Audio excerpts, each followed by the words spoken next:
मैया को संदेह हो जाए, मुझे जाना होगा शनिदेव। प्रभु, कृपया अपने विराट रूप के दर्शन दीजिए।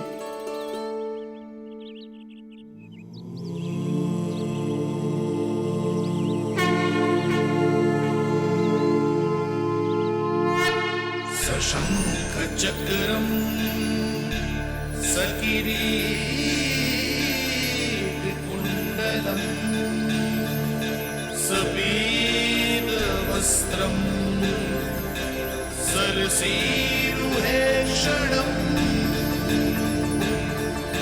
सहार वक्षस्थलाशोभिकौस्तुभम्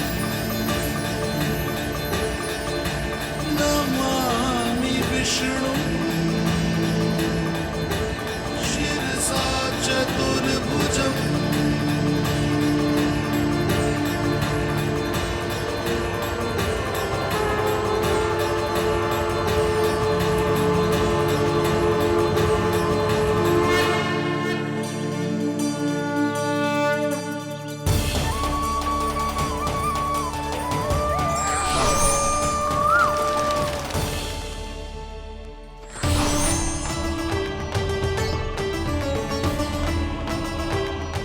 श्री हरि, मुझे पंछी की छाया।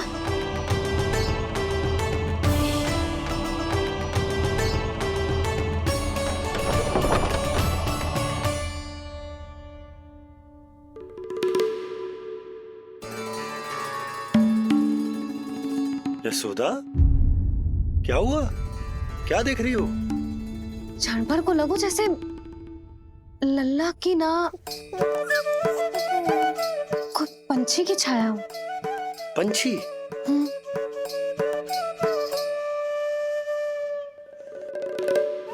अब ना मुझे तो लग रहा है जो गिलहरी की छाया।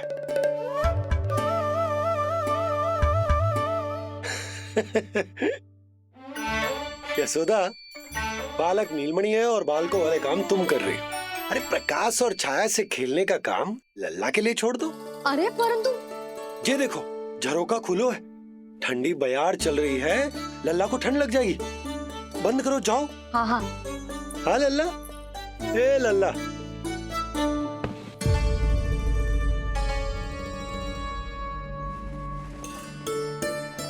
आज सब कितने सज धज के आए थे तुझसे मिलने के लिए, जैसे दीपावली हो, है ना लल्ला? सिवाय इनके देखो,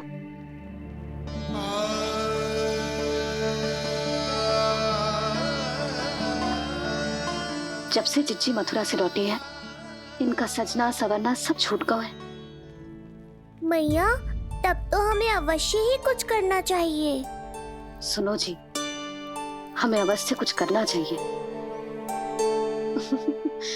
जे इसे देखो, ना तो जे थको है, ना इसकी आंखों में नींद है। हो सकता है इसका भी मन हो अपनी बड़ी माँ से बात करने का।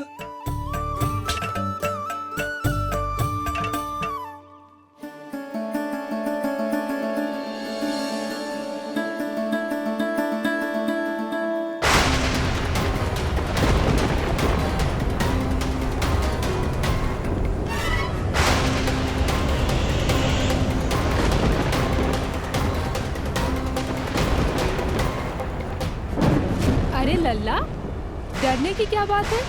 बस थोड़ी आंधी तो है।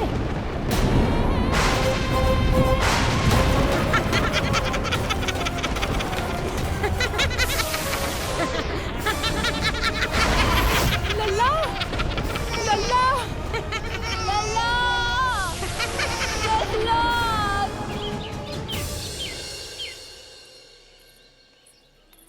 जिज्जी, अरे यशोदा, नंद भैया। चिच्ची, ये नीलमणि के षष्ठी पूजन का उपहार है।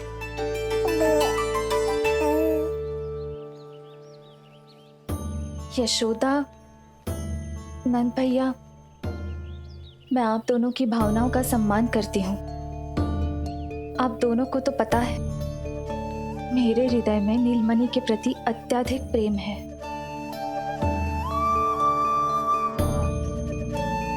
यशोदा, तुम तो जानती हो, मैं ऐसे वस्त्र नहीं पहनती। स्त्री का श्रृंगार उसके पति से होता है और मेरे पति तो उस महादुष्ट कंस के कारागार में बंदी है। ऐसे में इस रास रंग का झूठा दिखावा कैसे करूं नंद भैया? अभी समय नहीं हुआ है, इसीलिए विवश हूँ। पर आपका दुख मैं भली भांति समझता हूँ बड़ी माँ। दिन रात ये भय लगा रहता है कि कभी भी उस कंस के सैनिक आएंगे और मेरे पुत्र को मुझसे दूर ले जाएंगे। इस आशंका में मैंने उसका बालपन भी खो दिया है। उस नन्हे से बालक को 4 दीवारों के भीतर बंद करके रखा है मैंने। थोड़ी देर और, बस तेरे बाबा अब भी आते ही होंगे।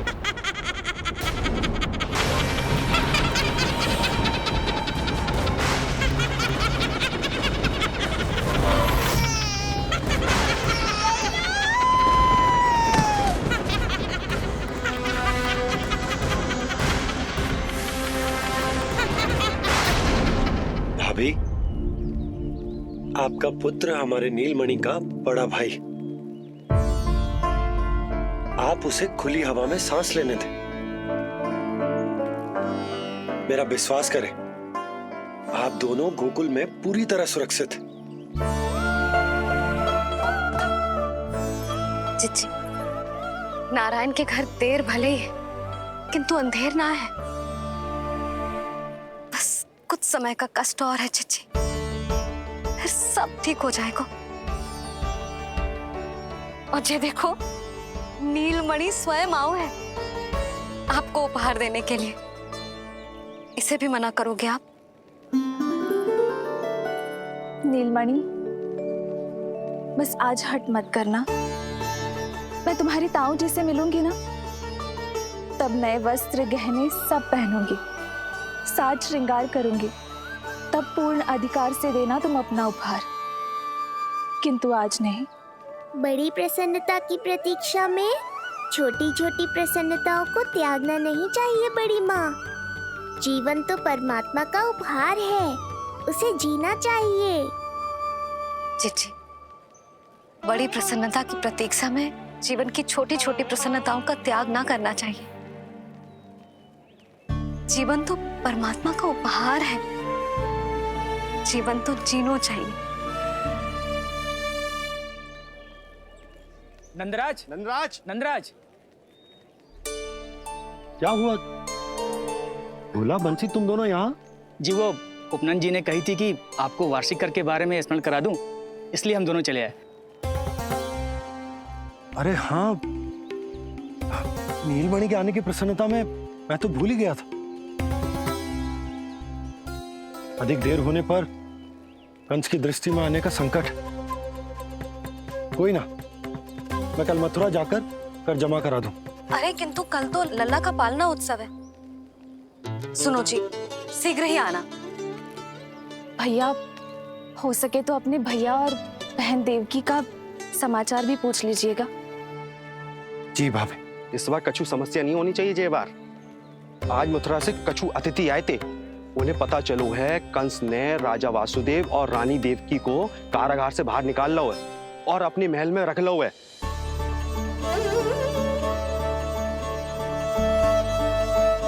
ये तो अत्यंत शुभ समाचार है।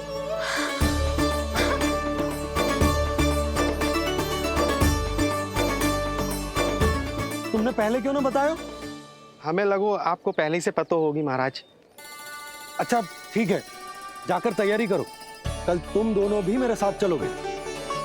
जाओ।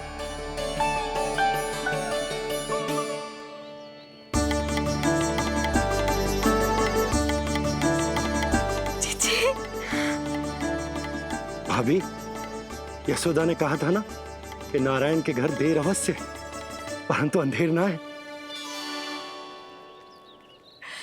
प्रतीत होता है हमारा नीलमणि सबके लिए सौभाग्य लेकर आया है। सच्ची भाभी, नारायण का वरदान है जे बालक। भाभी, अब हमें चलना चाहिए। और हाँ, कल वसुदेव भैया और देव की भाभी से बिना मिले वापस ना आऊंगा मैं। उन्हें कह दूंगा और बता दूंगा कि कितना स्मरण करते हो आप उन्हें। चिच्ची, शुभ समाचार मिलो है।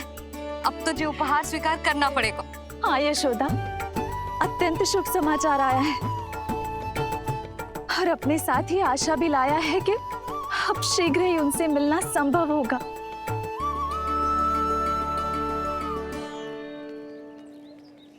तुमने सत्य कहा था यशोदा, जीवन जीना चाहिए। मैं भी जीऊंगी, छोटी छोटी प्रसन्नताओं को मनाऊंगी, अपना ध्यान रखूंगी, फिर से सजूंगी, संवरूंगी। अब जब वो मुझसे मिलने आएंगे, उनका स्वागत करूंगी। उन्हें वैसे ही मिलूंगी जैसे उन्हें छोड़कर आई थी। मैं आपको आपके दुख से मुक्ति दिलाऊंगा। बस कुछ समय तक और प्रतीक्षा कर लीजिए बड़ी माँ।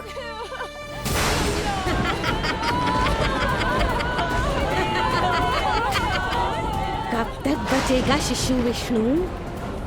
आज नहीं तो कल तू मेरा निवाला अवश्य बन जाएगा। कल तुमसे भेंट होगी पूतना। कहाँ है तू शिशु विष्णु? शीघ्र ही तुझे आहार बनाऊंगी मैं। तुमने बहुत दुष्कर्म कर लिए पूतना। अब तुम्हारे आतंक का अंत करूंगा मैं।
चिंता क्यों करती हो मैया?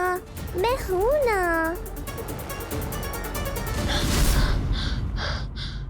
नेत्र खुले रहे तो मैया पक्का घबरा जाएंगी। यशोदा, क्या हुआ? अरे बोलो ना, कोई बुरा सपना देखो। ना, स्वप्न तो ना था, किंतु मेरा मन बहुत घबरा रहा है। ऐसा लगो जैसे नीलमणि को कुछ। ये देखो, नीलमणि तो शांति से सो रहा है। तुम ना व्यर्थ ही व्याकुल हो रही। बाबा सही कह रहे हैं मैया, कुछ नहीं होगा मुझे। सुबह होने में अभी समय है। व्यर्थ की चिंता को झटक सो जाओ। अच्छा, ऐसे कैसे झटक दूं चिंता? नींद अचानक खुलो है मेरी। इसका अर्थ है अवश्य ही कोई बुरी दृष्टि है मेरे लल्ला पर।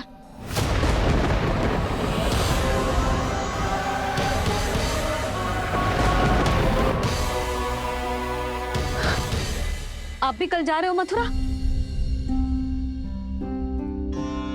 सुनो जी, जाना आवश्यक है, रुक ना सकते आप।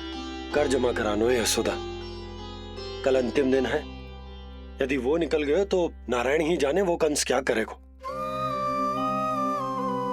जानो आवश्यक। पिछले 6 दिन से नित्य कोई ना कोई कर्मकांड संस्कार चल रहा है, इसीलिए तुम थक गई हो। तनिक विश्राम कर लो, सो जाओ। देखो, नीलमणि भी जय कह रहा है कि मैया मोरी विश्राम कर लो, सो जाओ। कल मेरो पालना उत्सव मनानो है कि ना?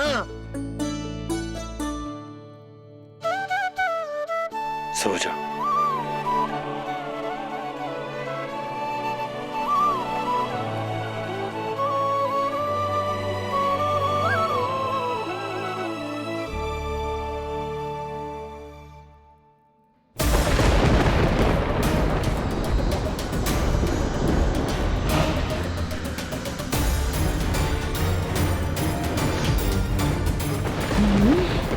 शिशु की गंध।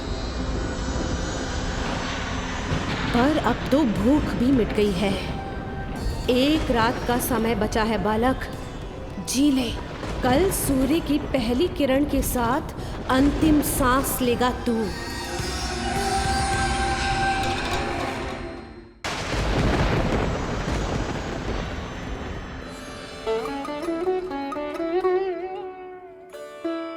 संतान के लिए मैया का कैसा अद्भुत प्रेम है ये। पूतना की छाया से ही इन्हें आने वाले संकट का आभास हो गया।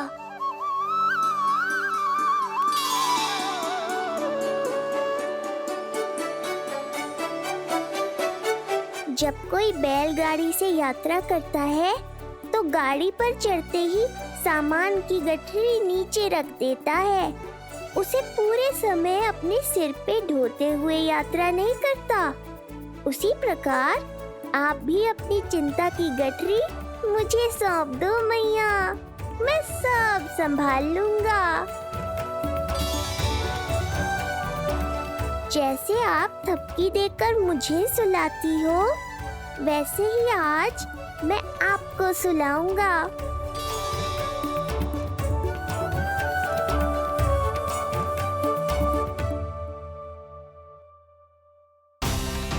वचन देता हूँ मैया, जिसने आज आपकी निद्रा भंग की है, कल उसे चिर निद्रा में सुला दूंगा मैं।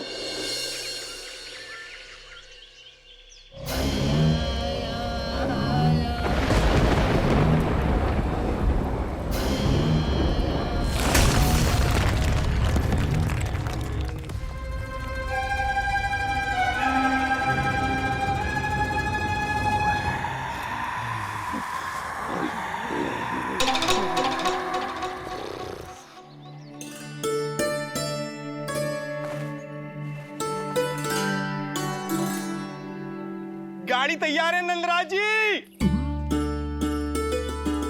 उपहार और मिठाइयाँ तो ठीक है, किंतु भोजन रखो है कि ना? हाँ भाभी, रख दियो है। और भोजन ऊपर रखो है कि मिठाई? भोजन ऊपर रखो है भाभी। मुझे लगो ही था, अब मिठाइयाँ पिचक जाएंगी ना। हाँ भाभी, तो अभी मिठाइयाँ ऊपर रख देते हैं। क्या होगा बंसी भैया, फिर मिठाइयों का रस भोजन में चला जाएगा ना। मैया ऐसे पूछताछ करोगी तो हड़बड़ा तो जाएंगे ही। अरे भोला बंसी, अरे भोजन और मिठाइयों को अलग अलग रखो भाई। यही कह रही हो ना सुधा? अरे वाह, आज हमारा राजकुमार जल्दी उठ गए हो। इसे भी पता है पालना उत्सव में इसके बाबा ना होंगे इसके साथ, इसीलिए विदा करने आ गए।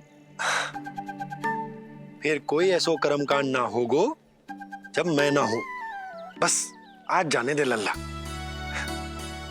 सबको जाकर अपने हाथों से मिठाइयां भेंट करूंगा और सबको बताऊंगा कि इतना सुंदर, इतना प्यारा लल्ला का बाबा बन गया मैं।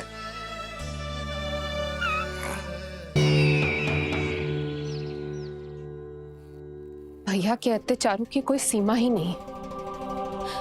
हमारे पुत्र को ढूंढने के लिए अब उन्होंने पूतना को आदेश दिया है। वो केवल महाभयंकर ही नहीं बल्कि मायावी भी है। हमें किसी भी प्रकार से ये सूचना गोकुल भिजवानी होगी। सत्य कह रही हो देवकी, मुझे भाई नंद को किसी भी तरह सावधान करना ही होगा, किंतु कैसे?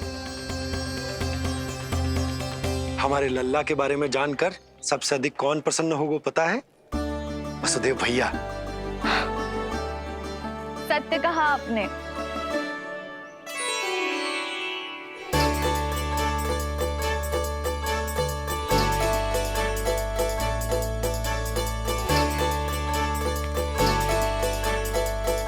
बड़ी माँ, नए वस्त्रों में ये हुई ना बात। बहुत बहुत अच्छी लग रही हो रोहिणी जीजी, सच्ची।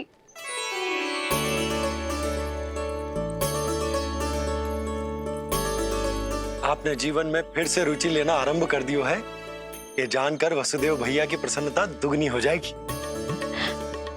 ये उनके लिए मेरे हाथों से बनाए पेड़े मथुरा के पेड़ों से भी अधिक प्रिय है उन्हें। और ये देवकी की नवजात कन्या के लिए कहिएगा केवल वस्त्र नहीं है, अपना आशीर्वाद भेजा है मैंने।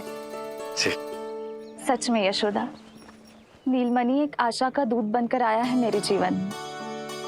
नंद भैया उनसे ये भी कहिएगा कि मैं और उनका पुत्र हम दोनों ही यहाँ कुशल से हैं। अगर ईश्वर ने चाहा तो शीघ्र ही उनसे मिलना संभव होगा।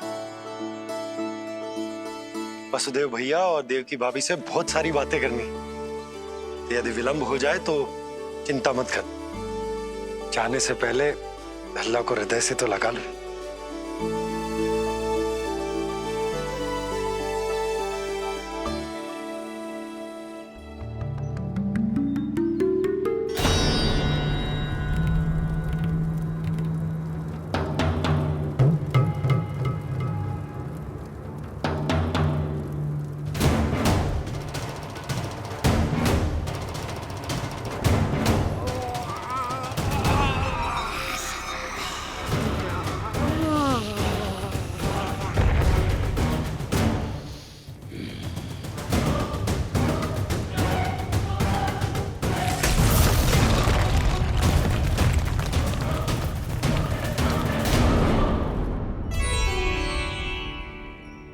कछु विचित्र सो क्यों लग रहा है मुझे? बाबा, आपका पुत्र है ना यहाँ, सब कुशल मंगल ही होगा।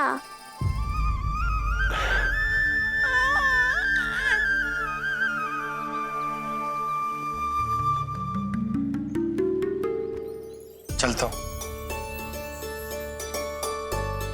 ध्यान रखो।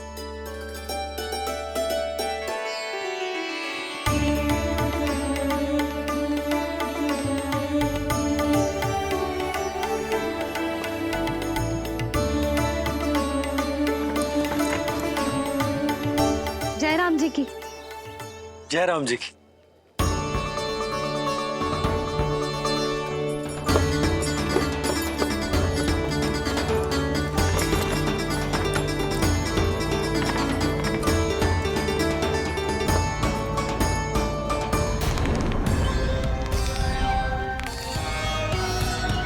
कहाँ से आरंभ करूं आज? ब्रजपुरा, रानी घाट, देतिया, बरसाना या गोकुल?